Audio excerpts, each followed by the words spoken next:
Hey guys, in this video I will show you how to edit the password protected page in WordPress. Alright, so let's begin with the video. Start by opening your web browser and navigating to the WordPress website. When you arrive at your dashboard, your next task is to edit the page that's currently password protected.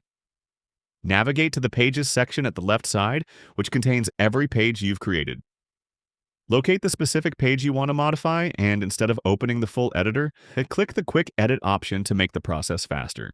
Inside Quick Edit, focus on the password field. Here you can either replace the current password with a new one or remove the password entirely if you want unrestricted editing access. Choose the option that best fits your needs, balancing security with convenience. Once you've made your changes, click the Update button to save them.